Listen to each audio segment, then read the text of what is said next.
What's going on under there?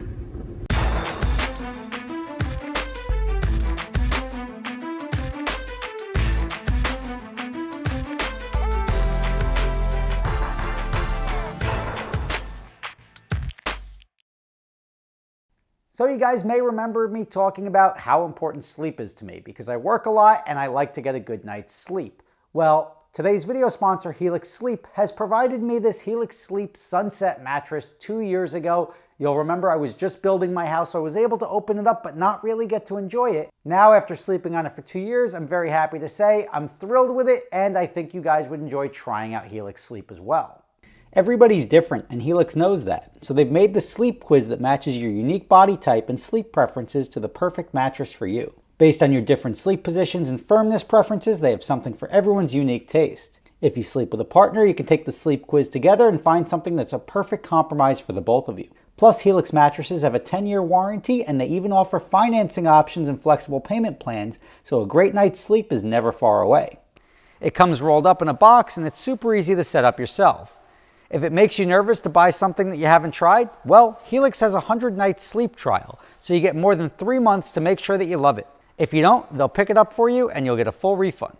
I love my Helix Sleep mattress, and I think you guys would too. Give them a shot. Visit helixsleep.com/SSR. That's going to save you 20% off your order, and it's going to get you 2 free pillows. So if you want to try them out, I put a link right below in the description. That's helixsleep.com/SSR. There's a link right below to make it easy.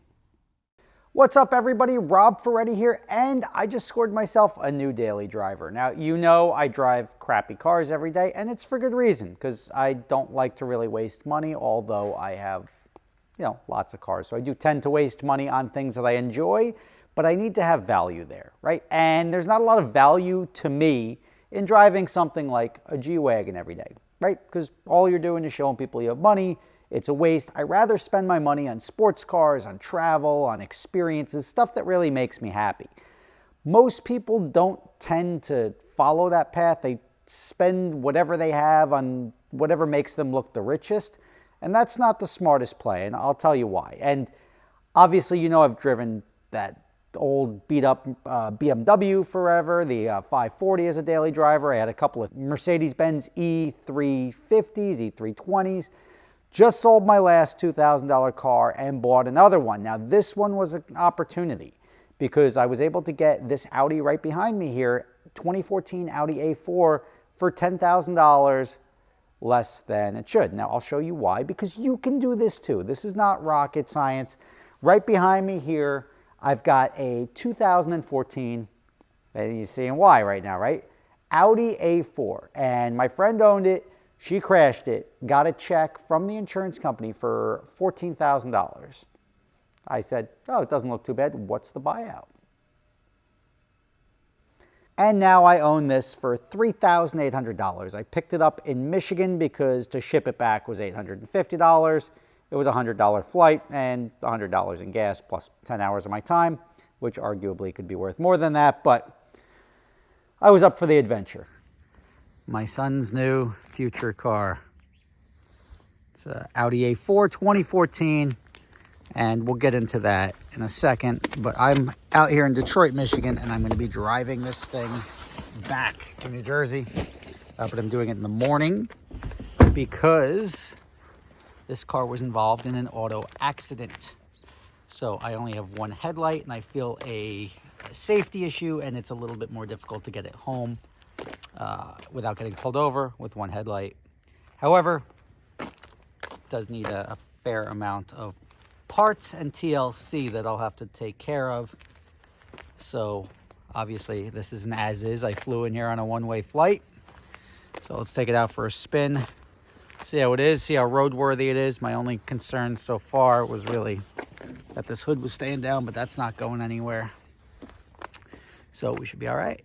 It's got 95,465 miles. Let's turn the audio off, that's volume, all right. Service due, I'm okay with that. No engine lights. Well, yes, that's gonna be a problem. Okay. All right, I mean, if it was manual, it would be cooler. I've got the headlight there.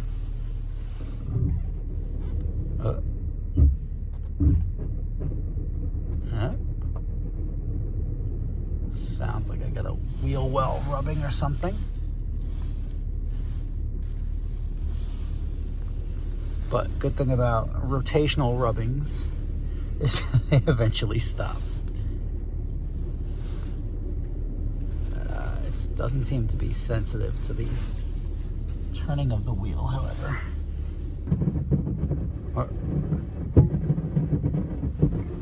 What's going on under there?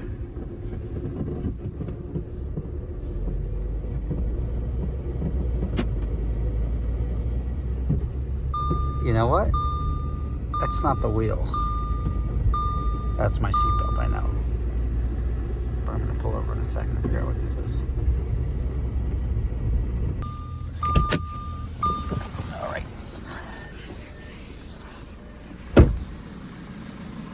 All right. My gut would be it's something over here. But it doesn't even look like it's got a wheel well in it. It didn't sound like if it was a fan shroud or something contacting, you'd hear it. Oh, there it is. All right, yeah, that'll scrape off. We're okay with that. All right, here goes. We got 9 hours and 40 some odd minutes to get back. It's forecasting I get back at 7:20 p.m. I'm going to try to get back by 5. You hear that?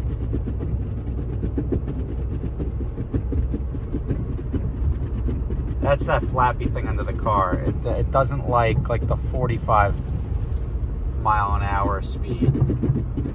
We get that. But that's either going to wear off or break off or drive me nuts, one of the two. But good thing is when I go faster, at least up to like 50 miles an hour or so, that tends to go away. It's just because the air is pushing it. It either creates a vacuum and flops it around, or the air pushes it flat and should be good. So we'll find out. If it happens to me at like 90 miles an hour, which is usually what I'm driving, we'll have a problem. I'll have to take care of that before we go, and that'll slow me down. But right now, target time, 5 o'clock, back to New York. Nice car though.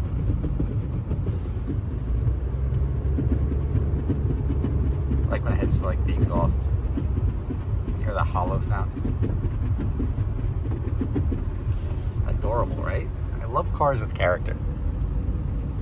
All right, dude, it's not gonna work. I gotta figure out a plan here. But didn't get very far. Best laid plans generally aren't thought out very well. All right, discount tire. This should do it, as long as they have a lift.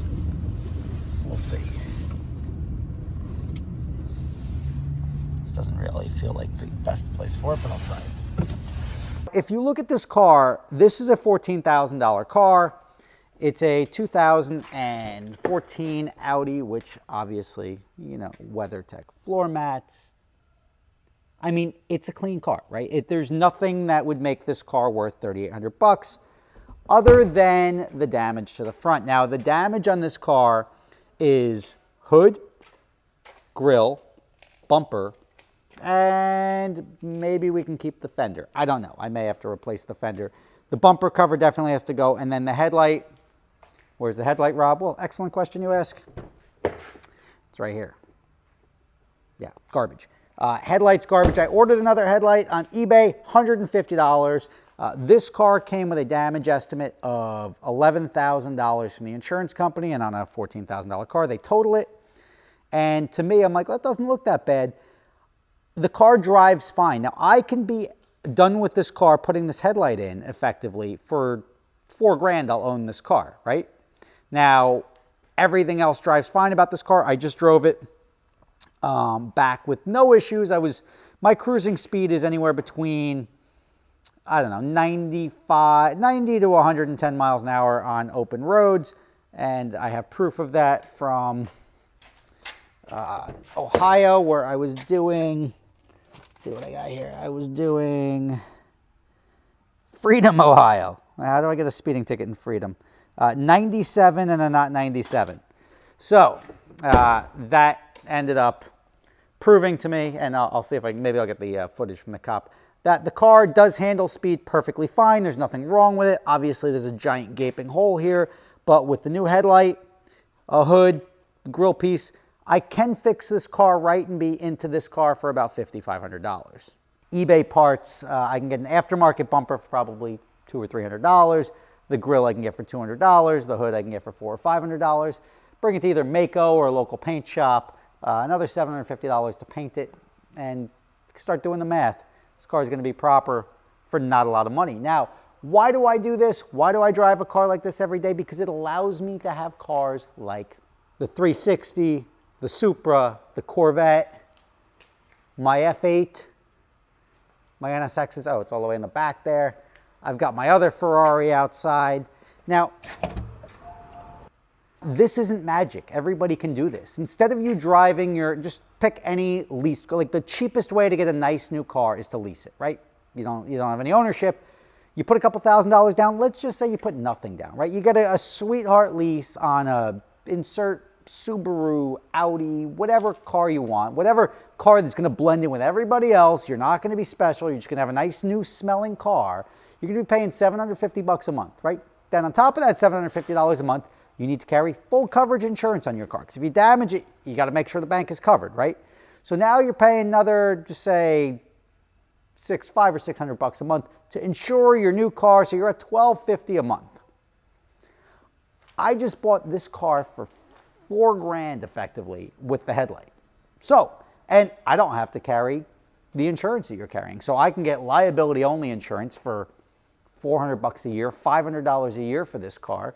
And I'm way ahead of the game. So now after 5 years, just say I'm spending, just say I sell this for $5,000 when I'm done with it, right? After 5 years, it'll have another 30,000 miles on it. 50,000 miles on it, whatever. I'll sell it for $5,000. I'll get all of my money back. It'll cost me $400 a year to insure this car. Meanwhile, you've got your nice new car. You look the same as me in the parking lot. You look the same as me when you pull up anywhere. I got Bluetooth. I got all that stuff that you have, heated seats. We're talking that you have now spent $1,250 a month, which is $15,000 a year with nothing to show for it. So for me to be able to save effectively the difference between $400, so $14,000 a year for 5 years, do the math, you can now buy this car after 5 years having driven that car.